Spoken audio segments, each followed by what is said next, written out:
Hello, Slicey Dicers. This is Brian with another long-term update for you. All these knives you see before me, I've had for roundabouts at least 3 months, some of them longer. Some of them haven't even appeared in actual reviews. Some of them are stuff that I just got for giggles and haven't done a full review on. I think there's only a couple on here like this. All the reviews will be linked down below if you want to go check those out. Yeah, I think these are pretty cool videos. You guys seem to like them. It gives you an indication of what sticks around for a while, if nothing else. Some of them stick around for channel purposes. Some stick around because I like them. Some, little column A, little column B. But all these I've had for roundabouts 3 months, gotten a pretty good feel for them. Some of them, the update is, I don't carry it that much, but I still keep it around. So you'll see as we go on. Let's get started without any further ado. We're just going to kind of go, I guess we'll go right to left, up and down. How about that? We'll start out with the Cold Steel Airlight. Still really liking this. This is the Tanto version. I really like when Cold Steel does Tantos. I think they're always really cool. This one is no exception.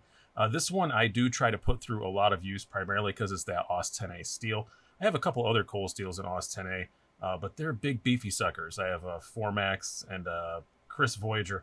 Those obviously don't get a whole ton of really heavy use because they're big, giant things. This one is actually just a good knife for EDC tests. I wanted to get a feel for this AUS 10A. Holds an edge really well. I did sharpen it once. The Tanto is not a problem on the Viper Sharp or anything like that. It's Tantos aren't really that hard to sharpen. Yeah, you got to do multiple angles, but not a big deal. I always try to sharpen to restore back to like factory edge profile just because I'm a reviewer, so I like stuff to be factory edge, if at all humanly possible. But it did sharpen up super, super easy. Yeah, the thumb stud gets in the way a little bit, but you can take it off, so it's not the end of the world. I just took it off when I sharpened it. So, yeah, I'm really still liking this a whole lot. It's very slim. It's very light. Very easy to carry. And it often winds up in my pocket. I'm a slave to those Instagram things. Follow Slicey Dicey85 on Instagram, by the way. Link is down below. To those Instagram hashtags Tanto Tuesday, this winds up in my pocket a whole lot just because it's a really easy knife to carry. It's very light. It's kind of like when it's really hot out and I'm wearing really lightweight shorts, especially the last couple months, being June, July, all that stuff. It gets warm. I do sometimes grab lightweight stuff, although I bought some cargo shorts, so now not as much, but still, it's this or a Bugout, or now I have the Spy 27 Para 3. It's one of those three. I think this fits very well in that kind of category. Really liking the Airlight a whole lot. Now we'll do another Cold Steel. It's just the way I laid these out. There was no particular evil plan here. The Mini Tough Light. I have not done a full review on this. I really should, because I really, really do enjoy it. It does not spend a lot of pocket time, but it gets a lot of use because it lives by the door. And it's just the best Amazon box opener the world has ever known, and I really do like it. Carrying it's tipped down, but it's a 5th pocket knife, so who really cares? Normally I'd get kind of wound up about that, but it's fine. You have AUS 8 steel, which Cold Steel does a great job with AUS 8. AUS 8 doesn't normally blow my skirt up, but especially on a small knife like this and Cold Steel's heat treat. Awesome hollow grind. It's a great little slicer. And again, just the best little box opener I have ever owned. It's just really cool. This is the blue one. It comes in a bunch of different colors. They're $30. Oh, by the way, the Airlight's $85. I'll try to mention the prices on here, but sometimes I forget. I just really, really enjoy this thing for its intended purpose, which I think is just being a little box opener, EDC knife, almost small enough to be a keychain knife. Depends on the size of your keys, I guess. It's not small enough for me to be a keychain knife, but I do know that some people use it in that fashion. But yeah, and it makes a really cool noise when it opens. I really like that little sound. Yeah, my wife even uses this a fair bit, so because it's good for little detail, crafty stuff, and it's by the door, which is right next to her little craft area. So, yeah, really, really cool little knife. $30, you get one. They are an awesome little 5th pocket knife, awesome little box opener, like I said. And it still has a triad lock on it, for God's sake. So it's like, it's as it says, it's tough and light. It's the toughest little tiny knife you're going to get. I think it's a triad lock. Maybe it's a conventional back lock, but I'm pretty sure it's triad lock. I've never taken this apart or anything. I think I remember reading it was a triad lock. Somebody correct me if I'm wrong. Next up, we have the SOG Terminus XR in S35 VN. This is another knife that I intentionally try and use a fair bit because it's SOG's S35 VN with the cryo treatment. It's the first time I've had a SOG that has that. I've already talked at length about how impressed I am with this knife overall, that I think it's a sign that SOG is really turning a page. And another recent SOG I got, you will see a review of probably, this is going out on a Saturday, probably going to go out on Monday or Tuesday. The TAC XR just reaffirms that SOG is somebody to watch again, and I'm very happy about that. When I was new to the knife game, I have a few SOG fixed blades and stuff, so it's cool to see them making some cool stuff again. But I really wanted to check out the S35 VN. That's the primary thing I wanted to do. I've tried to use this as much as possible. It hasn't got as much use as I wanted to, but I did sharpen it once, even though it didn't really need it. I just wanted to. Again, trying to replicate the factory edge angles anyway. And pretty easy to sharpen. Seems to hold up like S35 should. I haven't put it through, laboratory cut tests or anything, but it doesn't seem to be bad S35. It seems about right. So we'll see. But yeah, still a fun little knife. People hate that clip. Doesn't bother me a bit. But the carbon fiber layer on here, I think putting these little striations in here makes it look not as cheap as some others do, because it is pretty shiny, and I think it would be pretty shiny and cheap looking if they didn't have this milling in here. But that kind of masks it a little bit, and I don't have a problem with that. And I like the XR lock, their version of the Axis lock. I still feel like it's a bit lazy with the flipper tab. I still mostly either, use the thumb studs, or more commonly, just use the XR lock. Still feel like it's a bit of a lazy flip, but it's not bad. You just have to do it with some authority, and it's fine. And these are $85, by the way. Not bad for S35 VN. And there's also a D2 version, which I have one, but I hardly ever use it with G10, just plain old G10 and D2. They're like $50. Next up is the Kershaw Tumbler, $65. Still my favorite Kershaw of 2020, I think. I tried the Nomad. I tried a bunch of others. Well, the Launch 11. The Launch 11 is pretty amazing. Favorite production Kershaw, I know that the Bare Knuckle 20CV SMKW exclusive one came out this year, and that thing is, by God, good. But as far as production stuff you can actually buy, let's just say my favorite Chinese Kershaw of the year. Yeah, that simplifies it. Still my favorite one. Sinkovich design. D2 blade. Ergonomics are just outstanding. Has the subframe lock. Action is great. This one has broken in a whole lot. Does it get carried a ton? No, not really. This is one that I'm kind of keeping around because A, it's a good knife, and B, I'm 99.999% certain that it's going to be in my top 10 budget knives of the year. Unless Kershaw comes out with something new. I've kind of ticked all the boxes on the other stuff. The highball is really great. That'll probably be in the next long-term update. I probably could have put it in this one, honestly. But I carry this one a lot more. It does get some pocket time, not a ton. But I just really like the look. I like the feel of it. And I like this blade. It's a D2 instead of 8CR want steel. So I do like that a lot. And the action is just amazing. Non-assisted. IKBS. Pocket clip works pretty good. It does land on these striations, and that's, so it's not a pocket destroyer, but it gets a little, when you take it out. And there are some screws under there, which are kind of annoying, but not as bad as it has been on some other ones. It's just this one screw up here that's pretty annoying. So I wish that these screws were recessed. I would love it even more, but as it is, it's still a really great knife for $65. I really like it. G10 with a little, again, carbon fiber. Again, they did the same thing as SOG. Hide the cheap carbon fiber with some milling. Not a big issue there. That doesn't really bother me. Next up, this one has definitely not been reviewed. This was a gift from a viewer. I'm glad to finally have one. I can't believe it took this long. This is a Giant Mouse Ace Biblio. $175 in this configuration with the G10. There's a whole bunch of Biblio configurations. I'm a big Giant Mouse fan. This is a Jesper Voxnays design primarily, and I can tell because, man, it fits my hands perfectly. It is so comfortable.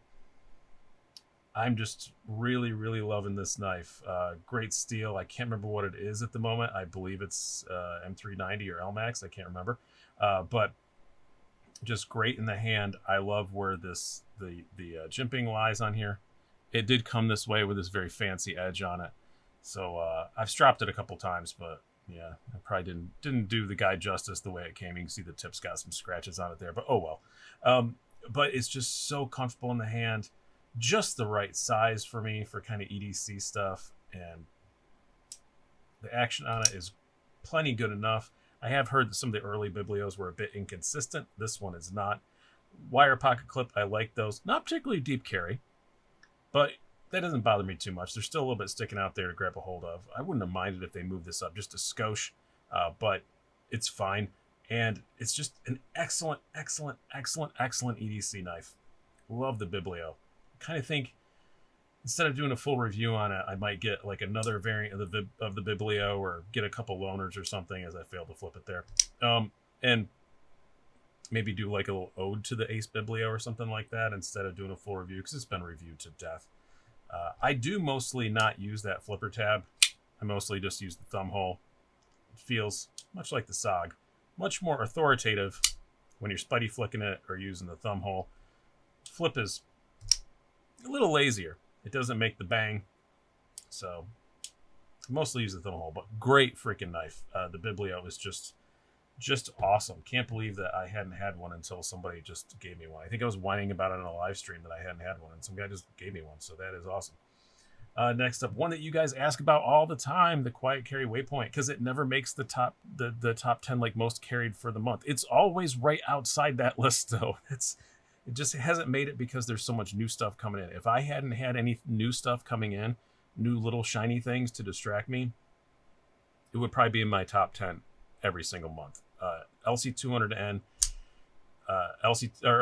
Van X steel, LC200N liner, titanium handles, phosphor bronze washers. It's completely rust resistant. It's about $295 there, not inexpensive. And right now they're all out. Quiet Carry has assured me they are coming back, and I do another Quiet Carry coming up in LC200N. So you might say I'm chasing one, and if you want to abort the chase early, you can get it in 20 CV right now, but LC200 is coming. So I'm waiting a week to get one of those. But anywho, yeah, it's just so slim, so light. And if you watch my comparison between this and the Spidey Chef, I mean, I salt bathed both of them. They both look just as new as this. This thing gets used, I swear to God, and it's still just, this Van X holds an edge forever. And the finish on it doesn't have any scratches. There is one major scratch on it that I can't, but that was my stupid fault. I hit a staple, and now I can't even find it. But anywho, yeah, this is just such a slim, lightweight knife. Carrying it in the pocket reminds me a lot of my 940, because it's just light and slim like that, like the 940. Lovely deep carry pocket clip, works extremely well. These things are great. These are going to be on everybody's top 10 of the year list. I guarantee it. I know, because a lot of us YouTubers talk to each other, so I can pretty much guarantee it's going to be on a whole lot of top 10 of the year list. It's just a fantastic freaking knife. The price, I think, is worth it. It's expensive, but worth it. And really, really loving this thing. This is one that I can't conceive ever getting rid of. I can tell you that for sure, because I've had like probably 30 people ask if I would sell it, because they think I can magically pull another one out of thin air for myself. I can't. I bought this. They didn't give it to me or anything. They don't hold them aside for us. It's just, I have to buy one just like you guys do. So no, you can't buy it. Stop asking me. You can't buy it. Next up would be the Artisan Cutlery Centauri Ray Laconico design. Big old front flipper. I really enjoy this thing. I carry it not as much as I would like to, I guess is the best way to word it, because the way that the part of my carry that it fits into, being a slim, fairly lightweight, but fairly large knife, I've just been reviewing a lot of those lately. So when I reach for something like that, I'm reaching for a review knife, and I wish I could carry this more. It has gotten a fair bit. S35VN, carbon fiber, Ray Laconico design, if I didn't say that. $200. I just love that. This is the carbon fiber one. There's a mini out now. This is the big one. I am going to get the mini, absolutely, for sure. The mini may get carried more than this. I'm not really sure. We'll see when I get it in my hands. Really nice milled titanium pocket clip that works great in almost any of my pants. It has plenty enough clearance That's a problem I have sometimes with milled titanium pocket clips. Sometimes I wear pants with reinforced pockets. Because as a knife reviewer, you get tired of replacing your jeans all the time because they get shredded by pocket clips. So it's nice to have one that has a bit more clearance that definitely slides all the way in. Sometimes milled pocket clips don't seat all the way down. But yeah, knife reviewer problems. Not problems for normal human beings. But yeah, really, really nice knife. I'm really enjoying it. I should clean these knives off before I review them. There's sticky stuff all over it. Oh well, hopefully it doesn't show up on camera. But anywho, just a really, really great knife. Really, really enjoying this. And next up, the Microtech UT X85. My first real OTF. I had a Schrade like single action weird thing for a while that was kind of junk, but now I got this, bought it from a viewer, and it gets a crap ton of pocket time around the house. Does it get a ton of use? It depends on what you define as use. As far as cutting a lot of stuff, no, but as far as just sitting there doing this, yeah, gets a lot of use doing that. It has broken in extremely well. I was told the spring would back off. It has. It's still strong.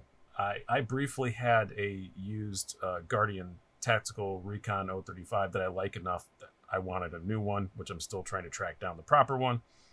I want a black with a stonewash blade. If anybody sees one, let me know. That was definitely easier on the thumb, but this still fires a bit louder and with a bit more authority than the Recon. But I just love the look of this one. I'm not usually a kind of blood red and black kind of guy, and when the guy sent me the pictures of this, he sent it to me as a loaner, said I had the option to buy it. I didn't think I would, and then once I got it in my hand, no, I really like the look of it. It's pretty cool. It does open some boxes and stuff, but I don't really use it a lot. But I like to just put it in my pocket when I know I'm not leaving the house for the day. Just something to fidget and fun with. I don't know how to repair that sentence. It's just something that's really fun to fidget with, have fun with around the house, and annoy my wife with. It's just cool. I don't like the big giant glass breaker. Does it bother me like it actually, if it's in my pocket and I'm reaching my hand into my pocket, does it bother me? No, it's fine. It's not like a sharp tip up here or anything. I do know there's a company that makes replacements for this that you can replace it with just kind of a flatter screw. I might do that, but it carries well. I think the size is perfect.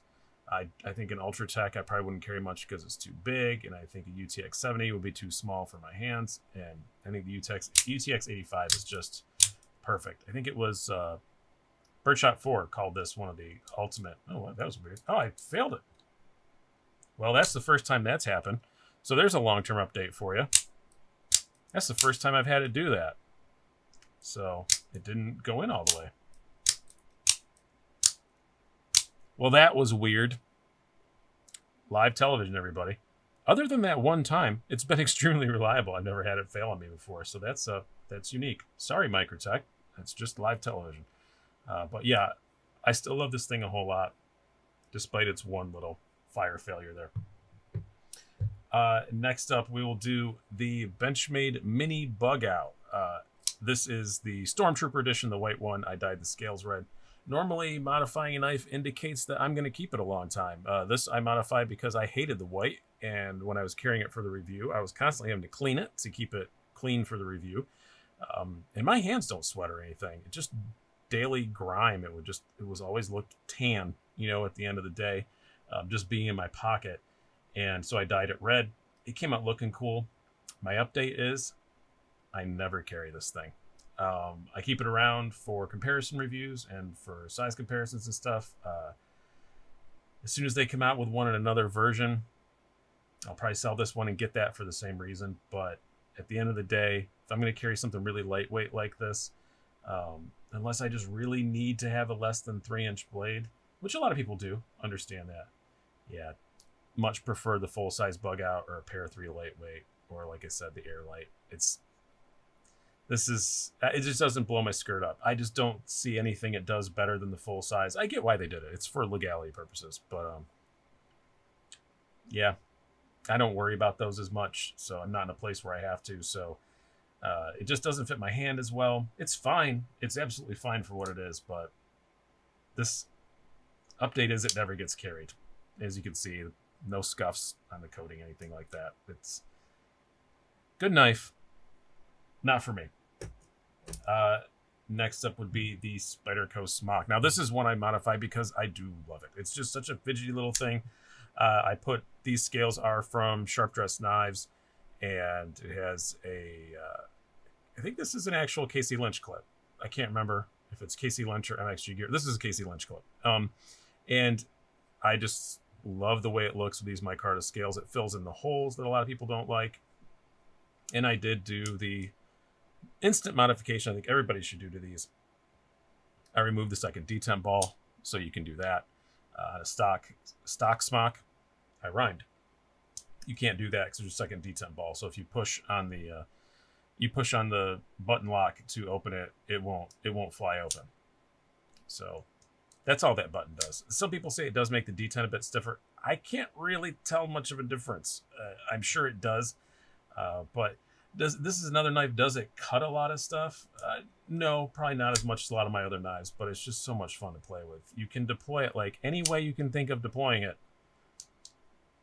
You can do it, and it's just so much fun.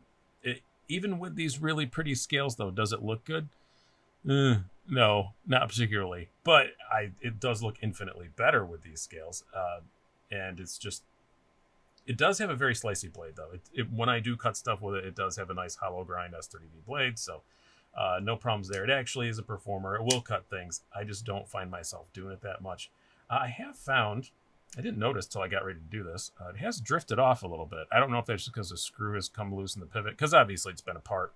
Could very much be my fault. Just thought I'd point that out before somebody does in the comments. It has drifted off center a little bit.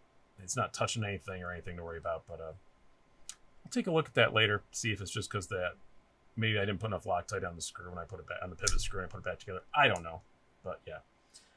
This one barely fits in the 3 months, but it gets a ton of use, so I did feel like it was worthy of being in this long-term update. Sbenza 31 large. Wow, I carry this a lot more than I thought I would. It's been in a lot of most carried of the month updates and stuff.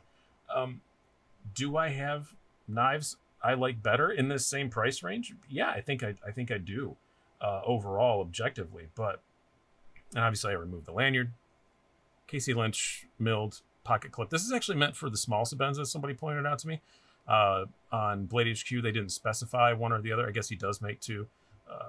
Blade HQ only stocks the small ones and says it fits both. It does fit both, obviously, but if I had the large one, it would be a little bit longer. But you know what? I kind of like this one. I kind of don't mind that it's smaller. It holds the knife perfectly fine, and it still lands, so it's not pushing on the lock bar. That was one of the big things from the 31. But anyway, yeah, why do I carry it more than some knives that I objectively probably like a little bit more?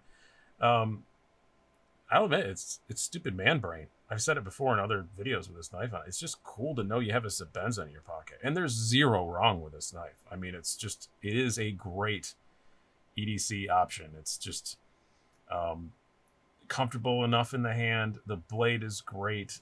It feels expensive in your hand. Now with a 31, it's really easy to flick out. It's broken in extremely well. Yeah, it's going to get snail trails all over it. There's more on the other side, I think. Now they're not showing up on camera. I hate it when, but yeah, there they go. You can see it gets a little scratched up. Doesn't take much at all to scratch it up, but that's kind of just how Sbenzas are. It doesn't bother me a bit. But it's just, yeah, I carry a lot just because it's cool to have a Sbenza in my pocket, and it is just an extremely reliable tool. I know it's never going to fail me. And it brings me, as Nick Chapass would say, it brings me joy just to know that I have a Sbenza in my pocket. And I think there is more of an element to that about owning a Sbenza than a lot of us want to admit. I fully admit it. I fully admit that sometimes I carry this knife just because it's a Sbenza, and it's an icon, and knife people are going to think it's cool if I run into one somewhere somehow. So yes, there is an element to that to it. I admit it. I didn't know some people don't, but excellent knife. What are these? $425, $450. I can't remember what the price amount. They're not inexpensive, and they go up from there. I may get one up from there when they come out with a Tanto blade for this, and I'll probably get one of my Carta overlays or something like that. Is there anything I'm forgetting? I'm forgetting some prices. I have them in front of me, and I forgot to say them. So about $140 for the mini Bugout. Another reason why I'm not a big fan of it. In this configuration, this is $260, I think, for the Microtech, and the Smock is $175 before you put the scales on. So there. No one's going to watch till the end to find out I got those prices wrong, and so there'll be comments down below saying I didn't say the price, but I said them at the end. These videos take a long time. I don't want to go back and reshoot just because I forgot some prices. So I hope you guys have enjoyed this. I enjoy doing these long-term updates, and I know you guys like multi-knife videos. So hope you guys are having a great 4th of July weekend. I've been Brian. Have a good one.